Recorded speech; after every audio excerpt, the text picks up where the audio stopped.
రాజన్న సిరిసిల్ల జిల్లాలో వెలుగు చూస్తున్న ధాన్యం కుంభకోణం రాజకీయంగా తీవ్ర దుమారం రేపుతోంది. వేములవాడలో బీఆర్ఎస్ పార్టీ నిర్వహించిన మీడియా సమావేశంలో కాంగ్రెస్ నాయకులపై తీవ్రంగా ఆరోపించారు.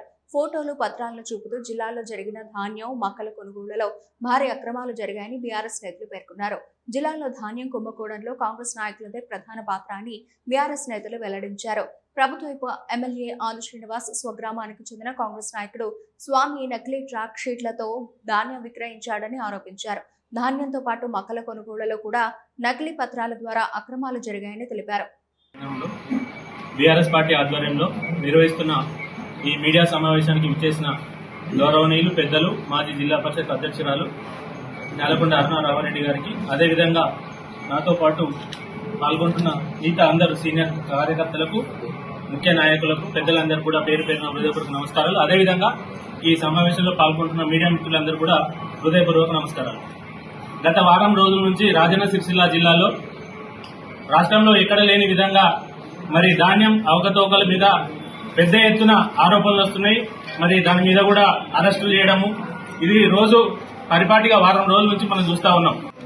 గత వారం రోజులుగా నడుస్తున్న ఏదైతే ధాన్యం అవకతవకలు ఉన్నాయో వాటి మీద విచారణ గౌరవ కలెక్టర్ గారికి, సంబంధించిన డిఎస్ఓ, మార్కెట్ కమిటీ అధికారులందరికీ కూడా తెలియజేయడం ఏంటంటే, ఆ అవకతవకలు ఎలా జరిగినాయి. ఒక రుద్రంగిలో 2 లారీలు, మలకపేటలో 2, కొలనూరు సెంటర్లో 2 లారీలు అని తెలుస్తున్నది మాకు. కానీ దాని వెనుకాల ఎన్ని లారీల కుంభకోణం జరిగిందో, కోట్లాది కుంభకోణం జరిగిందో గౌరవ కలెక్టర్ గారికి తెలియజేయడం ఏంటంటే, వాటిని అన్నింటినీ వెరిఫికేషన్ చేసి అపరెల్ పార్కు గోదాములో, గవర్నమెంట్ గోదాములు ఏదైతే ఉన్నాయో అందులో ఎంత ధాన్యం దించిర్రు, ఏ ట్రక్ సీటు రివర్స్ పోయిన ధాన్యము, ట్రక్ సీట్ లో పోయిన ధాన్యాన్ని మళ్ళా రివర్స్ ఎన్ని ట్రక్ సీట్లు ఇచ్చిర్రు. ప్రతి గోదాంకు ప్రతి సింగిల్ విండో చైర్మన్లు కూడా ఉన్నారు. ఎందుకంటే సంబంధిత వాళ్లకు బాధ్యత ఉంటది కాబట్టి వాళ్లకు పూర్తి స్థాయిలో జిల్లా కలెక్టర్ గారు తెలియజేయాలి. దొంగ దొంగ దొంగ అంటే ఇక్కడ ఈ ప్రాంత ప్రజలు ఏమో అనుకున్నారు. ఏదైతే కాంగ్రెస్ పార్టీ నాయకులు మేము ఎవరం కూడా ఈ విషయం కూడా మాకు తెలియకముందే వారే ప్రెస్ మీట్లు పెట్టి ఊళ్ళల్లో ఆ పార్టీ నాయకులే వాళ్ళు మా పార్టీ నాయకులకు వాళ్ళ చెవులలో మీరు ఏం చేస్తున్నారు అని చెప్పేదాకా కూడా ఈ విషయాన్ని మాకు తెలియదు.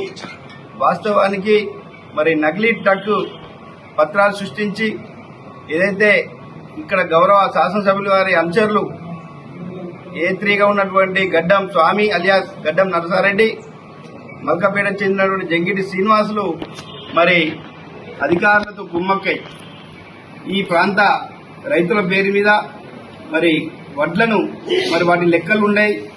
జిల్లా వ్యాప్తంగా కాంగ్రెస్ వాళ్లే ప్రెస్ మీట్ మొదలు పెట్టుకున్నారు. మాకన్నా ముందే వాళ్ళు భుజాలు గుంపుకుంటున్నారు. దొంగతనం మొబైల్ చేసిండ్రు అని అడగకముందే మా వాళ్ళు కాదు అని చెప్పి భుజాలు గుంపుకునే కార్యక్రమం మొదలుపెట్టింది. వాస్తవంగా మా దృష్టికి వచ్చేవరకే అది బయట ప్రపంచం అంతా తెలిసింది.